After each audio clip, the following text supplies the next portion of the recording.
I opened the door expecting a delivery. Maybe the food I ordered or the package I forgot I'd been tracking. But it wasn't either of those. It was a ghost. A man half soaked in rain, shivering, and wearing a face I hadn't seen in 25 years. He said just one thing. "I'm Jason." For a moment, time broke apart. Everything froze. The wind outside, the cars passing below my apartment window, the ticking of the wall clock I usually found so annoying. All of it drowned under the weight of that name. Jason. My brother. The brother who vanished when I was 10. He looked nothing like the kid from the photos that lined my childhood bedroom. Gone was the goofy grin, the spiky hair, the eyes full of mischief. This man, this version of him, was gaunt, with hollow cheeks, and the kind of stare you only get from carrying too many years in silence. But then he said my old nickname, the one only he ever used, and I felt the ground give out from beneath me. I didn't say anything. I couldn't. My knees went weak, and I backed into the wall like some invisible force had pushed me. I remember my hands trembling, my breath catching. I had imagined this moment for decades. Jason being found, a miracle headline, a joyful reunion. Not this. Not a cold October night, and a haunted stranger claiming to be the boy I thought was dead. He didn't ask to come in. He just waited. Rainwater dripped from his jacket, pooling by his shoes, and I think the only reason I didn't shut the door was because deep down, something recognized him. Not his face, that had changed too much, but his presence, like a smell you forgot you missed, like muscle memory buried beneath grief. When I finally let him in, it was without words. I just stepped aside, numb, and watched him shuffle into the hallway like he wasn't sure if he was allowed to be here. I couldn't stop staring at him, the way his back hunched slightly, how he scanned the room like he was memorizing every object. He was cautious, like a stray who'd been kicked too many times. We sat in silence for what felt like forever. I don't even remember sitting down. My brain was short-circuiting, trying to reconcile decades of pain with the reality that the cause of it, or at least the center of it, was alive and in my living room. Eventually, he rolled up the sleeve of his jacket. There it was, the birthmark on his wrist. Like a teardrop smeared sideways. The one my mom used to call his angel's thumbprint. It was him. The tears didn't hit until then. Big, ugly sobs that I couldn't hold back. My entire body shook as if trying to purge years of bottled-up sorrow all at once. I wasn't crying just because I missed him. I was crying because this changed everything. All those birthdays spent lighting a candle for a brother who never made it home. The grief counselors, the therapy, the night terrors, the guilt. My parents had cried with me, had held me in their arms and told me we had to be strong, that we had to believe the police were doing everything they could, that Jason was probably gone. But maybe, just maybe he wasn't. It had been a lie, all of it, because Jason hadn't been kidnapped. He had left. The truth came out in pieces, like jagged shards I had to piece together with trembling hands. My father, the man I thought of as broken after Jason vanished, had orchestrated the entire thing. He wasn't just a grieving parent. He was hiding something, laundering money through a bogus charity, a full-blown financial criminal. And Jason, at only 14, had found out. He'd confronted our dad, threatened to tell someone. So Dad did what monsters do best. He turned on him, threatened his life, and our mom, trapped in a cage of fear and secrets, helped Jason escape. Forged papers, wired him cash in secret, sent her own son into hiding. My mind reeled with the realization. I had mourned with them, sat at candlelight vigils, watched my parents crumble in public. I had believed in their grief. But my father was a fraud, and my mother. She'd been complicit. Not in the crime, maybe, but in the lie. She'd let me believe Jason was dead. Let me grow up thinking he was a victim. And now, sitting across from me, was the boy I lost, a man shaped by survival, carrying the truth that had destroyed our family. But the story wasn't over yet. Not even close. Because Jason hadn't just come back to say hello. He came back with something else, something that would set our entire world on fire. He reached into the pocket of his worn jacket and pulled out a sealed envelope. It was yellowed, like it had traveled through time itself. My name was written on the front in a handwriting I hadn't seen in years. Delicate, curling letters, unmistakably hers. My mother's. I stared at it like it was a bomb. In a way, it was. Jason placed it gently on the coffee table, his eyes never leaving mine. He didn't speak, but he didn't have to. Whatever was inside that envelope was meant to bridge the decades of silence, of confusion, of pain. My hand hovered over it for a second too long, as if touching it would unleash everything I'd spent years burying. I opened it. The letter inside was dated 2 years ago, just before Mom died. She had written it knowing she would never be able to tell me the truth in person. Each word felt like a confession pressed through trembling fingers. She started by saying how much she loved me, how proud she was of the man I'd become. And then it turned. She wrote about fear, about the night Jason told her what he'd found in our father's office. Falsified donation logs, wire transfers, shell companies hidden behind Relief for Families International, a fake charity that our dad supposedly ran to help orphaned kids. A sick irony. Jason had seen something he wasn't supposed to, and our father had turned violent. She didn't go into detail, but I could read between the lines. She had seen it coming, knew what he was capable of. So she helped Jason run. She said she didn't know what else to do, that staying might have meant watching her firstborn die, that leaving me behind was the hardest thing she'd ever done. She begged me to try to understand. Not to forgive her necessarily, but to understand that the lie she built had come from a place of desperation. She had lived in fear of our father, but more than that, in fear of what that fear had made her do. The last page of the letter contained information, the name of a lawyer, an offshore bank account, and a copy of my father's will. That's when Jason spoke. He said that after Dad died, apparently of a heart attack, surrounded by people who had no idea what kind of man he really was. The will had surfaced, and in it he confessed. Not out of guilt, Jason believed, but out of some twisted need to control the narrative, even in death. A final act of domination. The account held over $2 million in stolen funds, stashed away in a foreign bank, under the pretense of emergency reserves for international aid. It wasn't just about the money, though. It was about the fact that this entire house of cards had stood untouched for years. My parents had lived comfortably. We had never been rich, but we were never in need. Meanwhile, Jason had been working odd jobs across the country, changing names, watching over me from a distance, always waiting for the day it would be safe to come back. He only returned because the truth couldn't hurt him anymore, because Dad was finally gone, and because Mom, in her own quiet, desperate way, had left him the breadcrumbs to find me. But I didn't feel peace. I felt betrayal, grief all over again. My childhood wasn't just shadowed by trauma. It was built on a stage. Every memory of family dinners, of Dad hugging me tight after another failed search party, of Mom crying herself to sleep. It all felt scripted now, a performance for my sake. And I had bought it. I asked Jason the question that had been burning in my chest since the moment he appeared. Why didn't you tell me? He looked away, jaw clenched. He said I was too young, that if I had known, I might have tried to find him, might have told someone, that it would have put me in danger. He said Mom insisted I be kept out of it, that she made him swear never to contact me until Dad was dead. But that explanation didn't heal the wound. It opened another one. Because while I was busy learning how to be okay without him, he was out there, alive, and he let me believe he wasn't. I wanted to scream. I wanted to punch the wall. I wanted to cry, but my eyes were already dry. The pain had tunneled too deep to find a way out.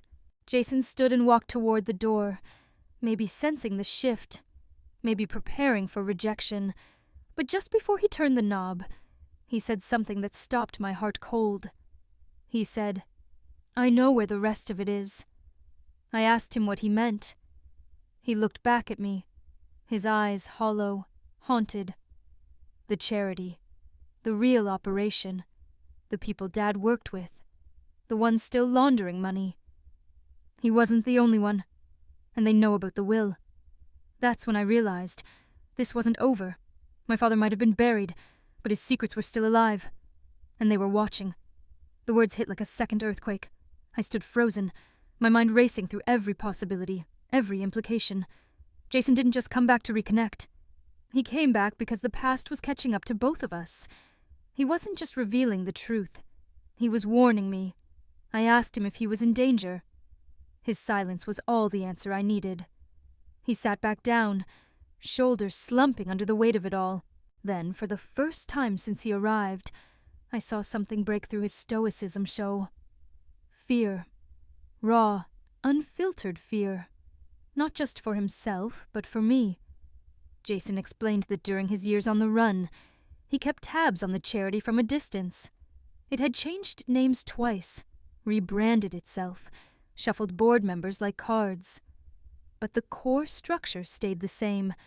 Shell companies funding fake projects, money disappearing into tax havens. Dad hadn't built the operation from scratch. He was a cog in something much bigger. After Dad died, Jason tried to disappear again. He thought that would be the end of it. But when the will was processed and the bank account activity resurfaced, flagged by international monitoring, someone else started sniffing around. Not the police, not the media, someone quieter. Jason noticed a man tailing him in Reno, then again 2 weeks later in Salt Lake City. Same face, same walk, always pretending to browse a storefront or check his phone. That's when Jason knew the network hadn't collapsed. It had just gone underground, and now they knew he was alive. He never said it outright, but I could see it in the way he double-checked the locks on my front door, how he sat with his back to the wall. My brother was being hunted. I couldn't make sense of it. Why would they come after him now? He wasn't a threat. He didn't have evidence. But then he told me he did. Or rather, Mom did. That envelope she left me, it wasn't the only one. Before she died, she had apparently mailed a second package. This one addressed to Jason, sent to a P.O. box in Idaho he used during his years of drifting. It contained more than just her confession. It had flash drives, paperwork, old ledgers with codes she must have found when Dad wasn't looking. It detailed how the charity funneled money through fake disaster relief funds, and even had names tied to foreign investments and blacklisted donors. Jason had been sitting on it for months. He didn't know what to do. Going to the FBI felt like signing his death warrant. Hiding the evidence felt like betrayal. He told me he came to me not just to make things right between us, but because he didn't know where else to turn. And because, he said, I was the only person who'd ever really seen both sides of our parents, the good and the monstrous. I didn't know whether to feel honored or terrified. Probably both. We stayed up late that night, poring over the documents. My living room turned into an impromptu war room.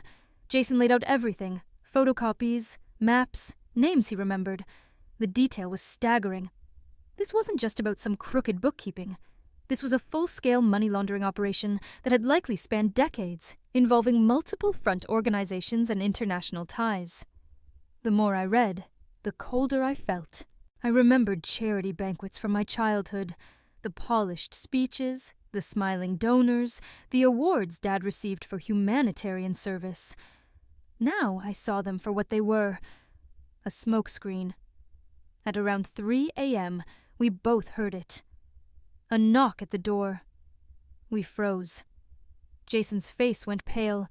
He motioned for me to stay quiet and move toward the peephole. Then he stepped back quickly, swearing under his breath. I whispered, asking who it was. He didn't answer right away. Then he said one word that made my blood run cold. Him. I didn't need a name. I knew what it meant. The man who had been following Jason. He'd found us. We turned off the lights, backed away from the windows. The knock came again. Harder this time. Then silence. A minute passed. Then 2. Then the sound of footsteps retreating. We waited another hour before Jason dared peek outside again. The street was empty. No car. No figure. Just the wind and a few dead leaves skittering across the sidewalk. But the message had been sent. We weren't safe, not anymore. That night changed everything. Jason couldn't stay at my place. It was compromised. So we packed the documents into a backpack, burned the copies he didn't need, and decided we'd leave Portland before the sun rose. We weren't just holding the truth anymore. We were holding a loaded gun aimed at people with a lot to lose. And the next move would either bury the past forever, or finally blow it wide open. The sky was still dark when we left Portland. We didn't speak much, just packed in silence, my fingers fumbling over zippers, while Jason double-checked the flash drives and tucked them into a hidden pocket inside his jacket. I wrote a quick email to work saying there had been a family emergency. That part wasn't a lie. We drove east toward the mountains. Jason didn't tell me where we were going, only that we needed to get above the noise. Oh, somewhere without cameras, without phone signals, where we could figure out what the hell to do. It felt like something out of a movie. Only this wasn't fiction. This was my life, unraveling faster than I could hold it together. We ended up in a remote cabin 3 hours outside of Bend, Oregon. It belonged to a friend of Jason's, a war buddy from one of the odd jobs he'd picked up under another identity years ago. The guy had moved overseas, left the place abandoned but stocked. It was small, old, and creaked with every gust of wind, but it was off the grid. No internet, no cell service, no trace. That night, with only the soft crackle of the fire between us, I asked Jason the question I'd been swallowing since he showed up on my doorstep. "Why didn't you come back sooner?" He didn't answer right away, just stared into the flames. When he finally spoke, his voice cracked in a way I'd never heard from him. Not as a kid, not even now. Because I couldn't bear to see what it did to you. He told me he had watched me from a distance. Over the years, he'd kept tabs. Birthdays, graduations, even the day I got my counseling license. He had seen it all. He'd followed my social media under fake accounts, clipped newspaper stories about me, read every article when I spoke at community events, but he never reached out, because he thought if he showed up, it would ruin whatever peace I'd managed to build. He had no idea that I'd never had peace, that even as a counselor, I was still walking around with a hole in my chest shaped like him. I told him that, and for the first time Jason cried. Not a single tear, but real, silent, chest-racking sobs. We sat there in that dark, remote cabin, two brothers broken by the same lie, finally seeing the damage it had done. It should have been a moment of healing, but fate doesn't wait for closure. The next morning we heard the crunch of tires on gravel, a single car. Too quiet to be a coincidence. Jason ducked behind the window, peeking through the cracked wooden blinds. I moved slowly, heart pounding in my throat. We watched as a black SUV pulled up and idled. No one got out. Tinted windows, government plates. Jason grabbed the backpack. "They found us," he whispered. I asked how. We had turned off everything, phones, GPS. But then it hit me, my car. It had OnStar. I hadn't even thought about it. The whole world tracks you now, and I had walked right into the spider's web without even realizing it. We bolted. There was a back trail through the woods. Jason had seen it the night before while scouting the perimeter. We grabbed the essentials. The documents, cash, burner phones he had stashed, 2 bottles of water. We left everything else behind. As we slipped out the back and into the woods, I looked back one last time. The cabin door creaked open. A man stepped out. Not the same one from my front door. This one was older, in a suit, clean-shaven, with sharp eyes and a calm, unsettling smile. He didn't chase. He just stood there, watching, like he already knew we'd be back. We ran for hours through the dense forest, the cold air cutting into our lungs. I stumbled more than once. Jason pulled me up every time. We didn't stop until we hit the edge of a state highway. By then the sun was dipping low, and we were shivering, hungry, exhausted. But we were alive, and we had a plan. Jason said there was someone who could help, a journalist he'd met years ago, someone who had once investigated the same charity before mysteriously dropping the story. He never forgot her name.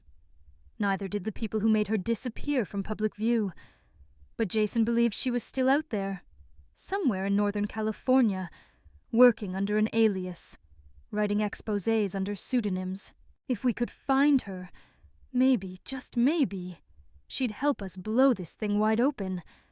But there was one thing Jason hadn't told me yet, something I could see behind his eyes, in the way he avoided my questions as we waited by the roadside, trying to flag down a ride. He wasn't just scared for me anymore. He was dying. I knew it before he said a word. You don't live on the run for 25 years without leaving pieces of yourself behind. But this was different. This wasn't just exhaustion or fear. There was a quiet finality to Jason's movements, a heaviness to the way he sat beside me on that empty roadside, like he was trying to memorize the shape of the horizon before it vanished. When I asked, he didn't deny it. Liver failure, he said softly. Too many years drinking garbage, eating worse. Didn't get checked out until it was too late. They gave me maybe a year max. That was before Dad died. His words hung in the air like fog. I couldn't respond. I just stared at him, at the brother I'd only just gotten back. And now, he was already leaving again, this time for real. And it wasn't fair. None of it was. I had spent 2.5 decades grieving him, and now, just when I had a chance to understand what really happened, I was on a timer, a countdown, and there was nothing I could do to stop it. But he wasn't telling me to say goodbye. He was telling me why we had to keep going. If we don't finish this, he said, then I disappear again, this time for good, and no one will ever know what he did, what they all did. That charity is still running. The accounts are still live. The people who buried the truth, they're still out there, pulling strings. We need someone bigger than us. And that's when I made a decision I never thought I'd make. I messaged an old contact of mine, a man named Terrence, a retired detective turned PI, who occasionally referred trauma victims to my practice. He owed me a favor. I asked him if he could dig up anything on a journalist named Helen Markham, the one Jason believed had gone dark after investigating the Hope Forward Foundation, our father's fake charity. Terrence didn't hesitate. He told me to give him 48 hours. We spent the next 2 days hiding in motels along the Oregon-California border. Jason looked weaker with each morning. He never complained, never asked for rest. But I could see it. His hands trembled when he thought I wasn't looking. He barely touched the food we picked up at diners. His face looked thinner than it had just a week before. And then, on the second night, my burner phone buzzed. Terrence had found her. Not by name. Helen Markham no longer existed in any official registry. But she'd been writing investigative pieces under the pen name Alyssa Cole, publishing on independent news blogs, working under the radar. One of her recent stories, a detailed takedown of a non-profit laundering grant money through fake disaster relief efforts. She was still in the game. He gave me a location, Crescent City, California, a tiny coastal town, quiet, unassuming. She'd been spotted renting a studio apartment above a used bookstore. He couldn't guarantee she'd talk to us, but it was our best shot. We didn't wait. By sunrise, we were in Crescent City. We found the bookstore, a sun-faded building with peeling green paint and a crooked sign that read, "Second Chapter." It didn't look like the kind of place someone would hide, but maybe that was the point. Jason waited outside while I went in. I scanned the room, stacks of dusty paperbacks, a sleepy tabby cat curled up by the register, and a woman with silver-streaked hair restocking a shelf. She looked up the moment the bell over the door rang. Her eyes narrowed, and I could see the recognition flicker. Not of me, of Jason. She must have seen him through the window. "I'm not interested," she said immediately, turning back to her books. I didn't move. "It's not what you think. Please. Just 5 minutes." She sighed, stood still for a moment, then motioned toward the stairs. We followed her to the cramped studio above the shop. Books lined every wall. A corkboard was covered in printouts, maps, photos, and sticky notes. It looked like a conspiracy theory lair, but every thread was real. Jason handed her the flash drive. "It's everything," he said. "Bank records, shell companies, internal memos, photos of transfers, names of board members, politicians, donors. And the will." She plugged it in. Her fingers moved fast over the keyboard. The deeper she scrolled, the paler she got. "Jesus," she muttered. "I knew it. I knew they buried something, but this—" Jason slumped into a chair, his breath shallow. "Help us publish it. Help us burn it all down." She didn't speak right away, just stared at him. Then, slowly, she nodded. "I'll need 72 hours. If this is what I think it is, they'll come for all of us." Jason looked at me, and for the first time, I saw a flicker of hope in his eyes. But that hope didn't last. That night, someone broke into the bookstore, and they didn't take books. They took the hard drive. The place was a mess. Shelves overturned, papers shredded, drawers ripped from their slots and dumped across the floor. The corkboard of evidence Helen had so carefully curated was torn down, half of it trampled, the other half missing entirely. The hard drive was gone. Jason's backup, everything we had, vanished into the night. I stood frozen in the middle of the wreckage, heart thudding so loud it drowned out Helen's swearing. She was pacing the small room, fists clenched, muttering about how she should have known, should have encrypted the files, should have left the town a week ago when her contacts told her things felt off. But all I could think about was Jason. He was in the chair in the corner, slouched over like someone had removed the bones from his body. I could tell he was trying to stay upright, trying to be present. But his face was gray and slick with sweat. I went to him, dropped to my knees, grabbed his wrist. His pulse was there, but it was thready, weak. His body was giving out and fast. "We need a hospital," I said to Helen, voice barely steady. He shook his head. No hospitals. They'll find me. You need fluids, something. You're not going to make it like this. I just need time. Just a little more time." Helen looked at him, then at me, then nodded toward her kitchen. "I have some things. Supplements, IV kits. I used to freelance in war zones. Old habits die hard.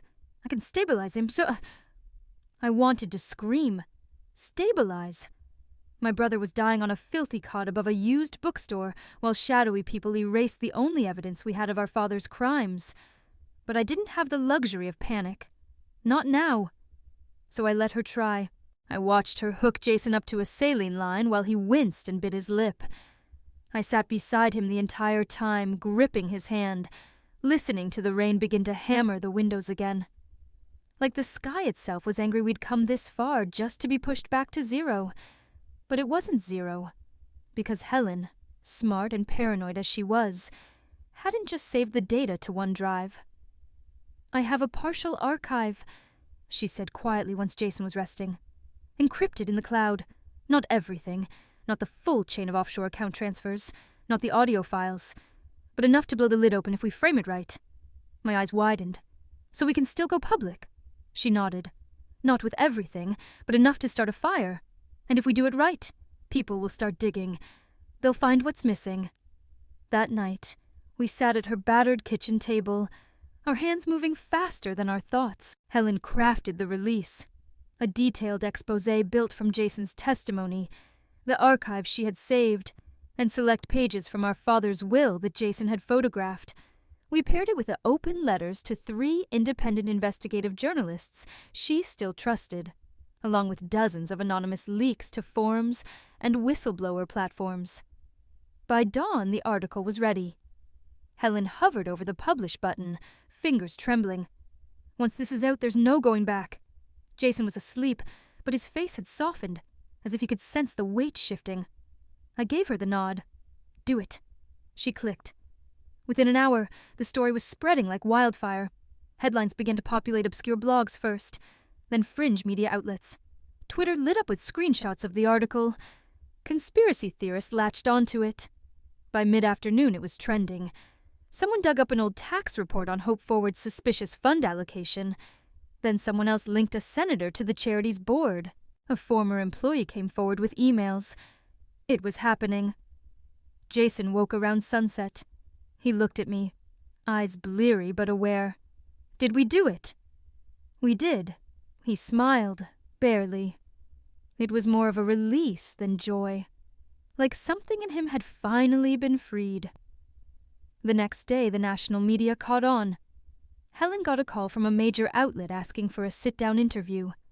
Anonymous messages poured into our inboxes, some supportive, others threatening. And somewhere in the middle of all of that chaos, Jason asked me to take a walk. We went down to the cliffs overlooking the sea. The wind was cold and sharp, but Jason stood tall, arms crossed, breathing it in.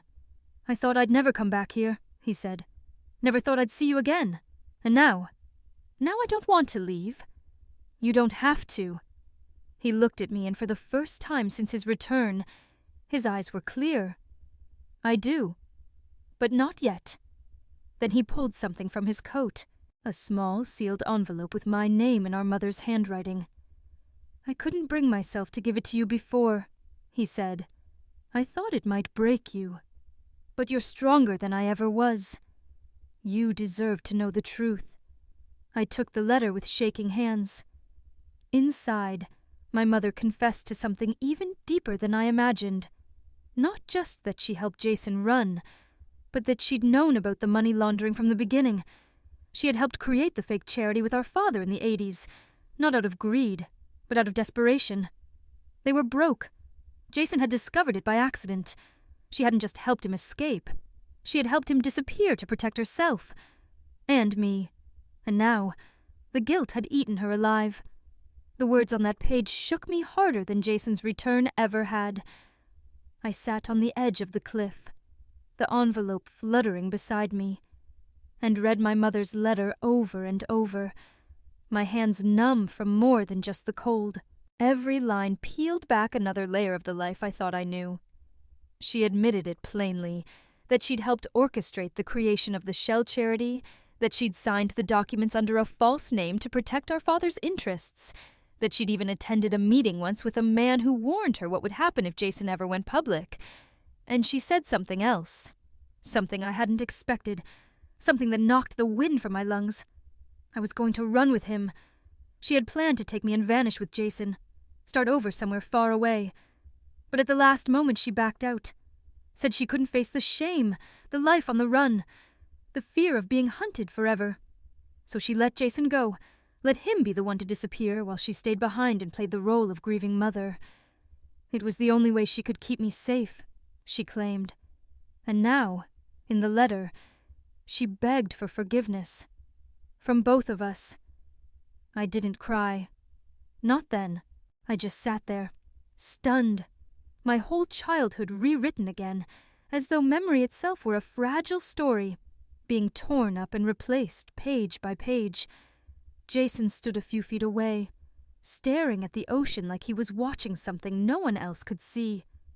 When I finally stood up, I asked him why he hadn't told me. He said he'd wanted to, but that after all the years of silence, he didn't know what I was ready to hear. She was scared, he said quietly, but she wasn't weak. She did what she thought was right, even if it broke her. I wanted to believe that. I really did.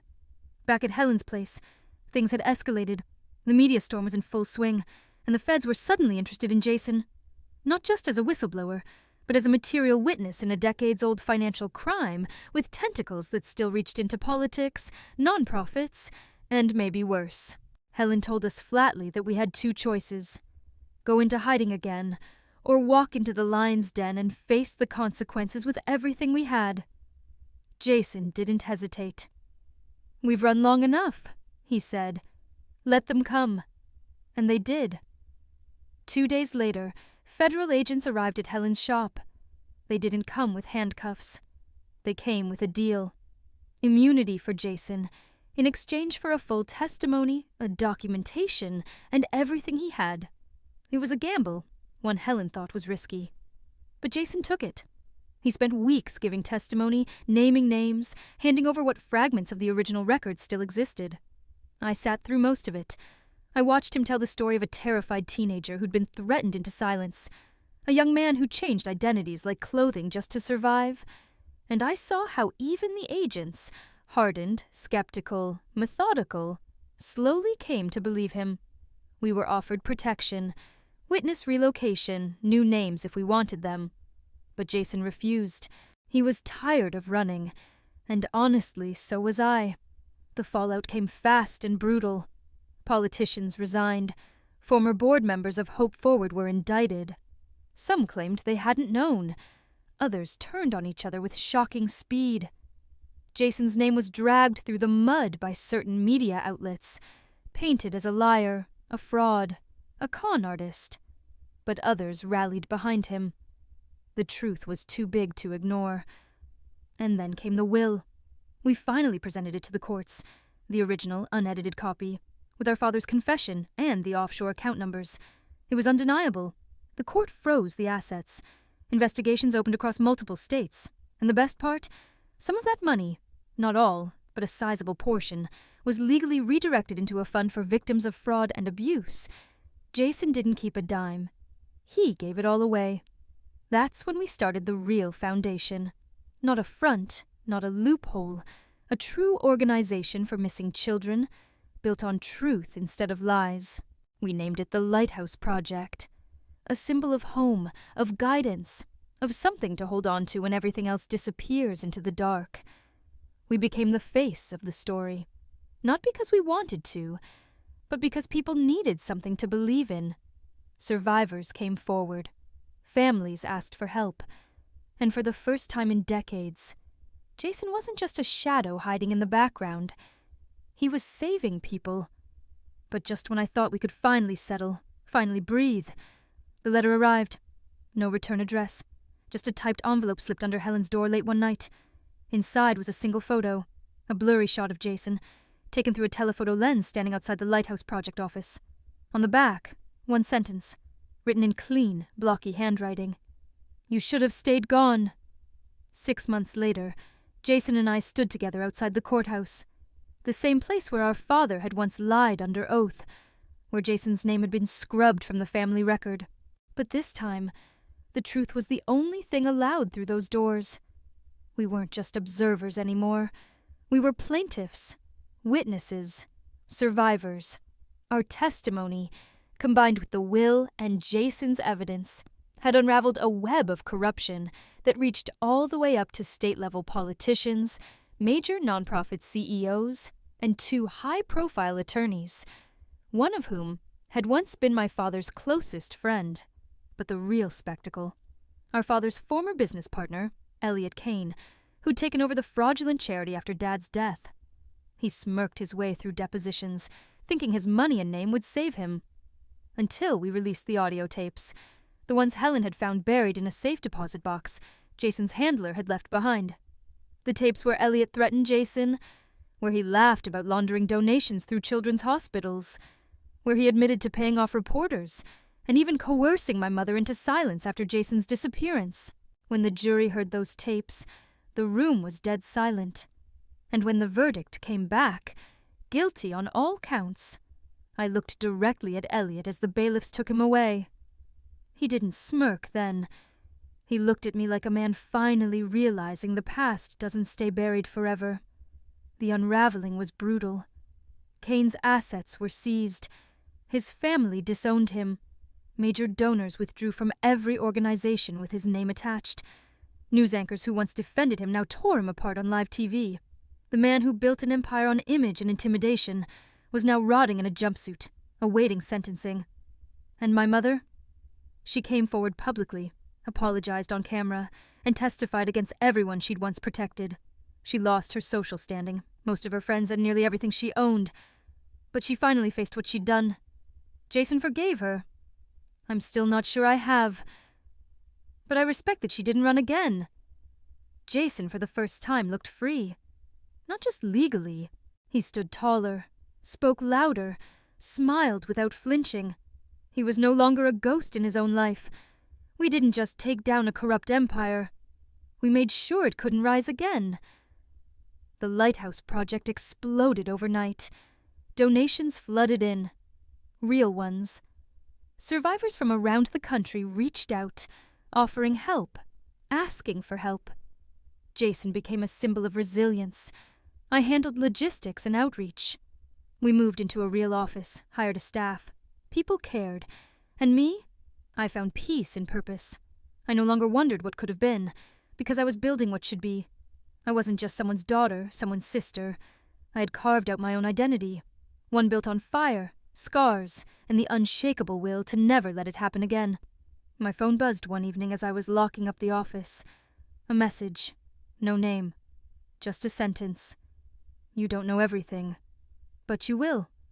I stared at it for a long time. Then I deleted it. Some ghosts deserve to stay buried. 3 months later, I stood outside the prison gates. It wasn't a visit. It was a message. Elliot Kane had just been sentenced to 42 years without parole. The press was there. Cameras, reporters, flashes. But I wasn't there for them. I walked past the crowd and whispered into the air, just loud enough for the guards to hear. He used to say justice was a myth. Guess he finally found out what reality feels like. And I walked away smiling to myself, not because it was over, but because it had finally begun.